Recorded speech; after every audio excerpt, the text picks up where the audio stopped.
Welcome to the Zoom tutorial.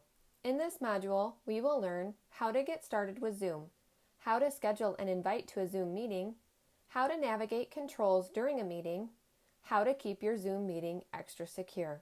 Let's begin. Number 1, how to get started with Zoom.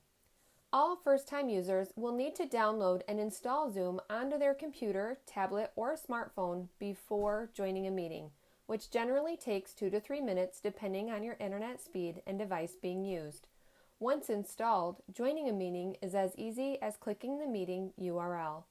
Participants are not required to have a Zoom account to join a meeting, so if you would like to host a meeting, you'll want to visit zoom.us and click on the button that says Sign Up, it's free.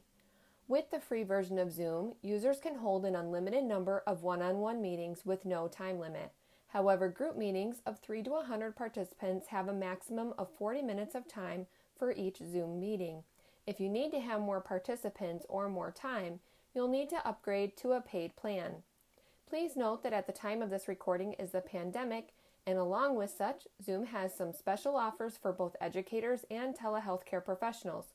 For educators, Zoom is removing the 40-minute time limit for K-12 schools affected by COVID-19, and if your teacher account doesn't automatically allow you unlimited time, just select Request Offer to get that taken care of.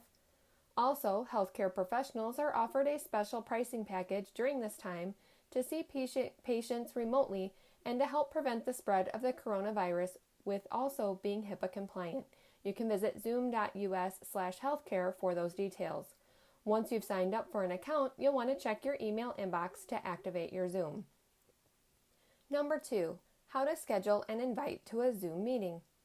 Once you're signed in, you'll see Meetings on the left menu. Now click Schedule a new meeting. From here, you can customize your topic, description, date and time, the duration of your meeting, and if it's a recurring event.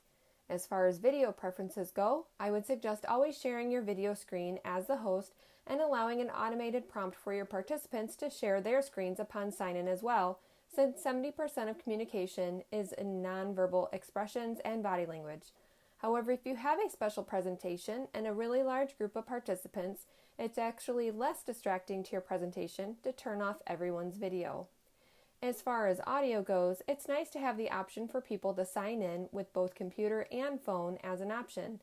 Therefore, if someone can't see the Zoom meeting because they don't have internet access but wants to listen in by phone, they can do that. Or let's say someone has joined your meeting with their video, but they're having technical difficulties and can't get their sound to work, they can also join by phone without being disruptive. Moving on, let's talk about the option Enable Join Before Host, which simply means that participants can enter your Zoom meeting before you, the host, arrives. For added security to your Zoom meeting, it's best to leave this box unchecked unless you really trust the participants you've invited to possibly join your Zoom before you jump on. As a meeting host, you can admit attendees one by one or hold all attendees using the waiting room feature and admit them individually or all at once at your discretion. You can save when you have all your meeting preferences in place, and then you're ready to invite and share your meeting info. You can invite and schedule a couple different ways. 1, you can copy the URL or invitation link here and paste that into an email or chat to share with others.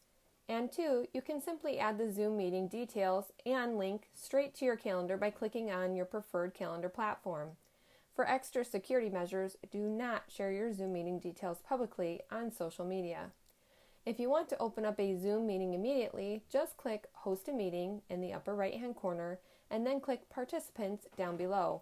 Then invite and share meeting info by copying the URL or the meeting invitation to email or to message your participants right away. They can join you as soon as they click on your meeting link. Number 3, how to navigate controls during a meeting.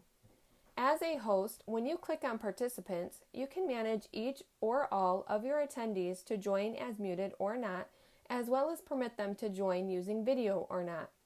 If you're not having an open discussion, it is best to have one person talking at a time and therefore everyone else on mute to cut unwanted noise in the background like barking dogs, crying babies, noisy phones, and anything else that can be disruptive to the group. You also have the option to add an extra security measure with locking down your Zoom meeting once all your invited attendees have arrived. You can do this by clicking Participants, More, and then Lock Meeting. There are a variety of share screen options that you can utilize during your Zoom, so you can share as little or as much as you feel comfortable. You can share your whole desktop so others see what you're seeing. You can share a screen mirror of your iPhone or iPad screen. You can share and mark up a whiteboard screen for your meeting. You can share just your browser window as to not see your full computer screen for privacy's sake. Or you can share a file of your choice such as a document, spreadsheet, or presentation.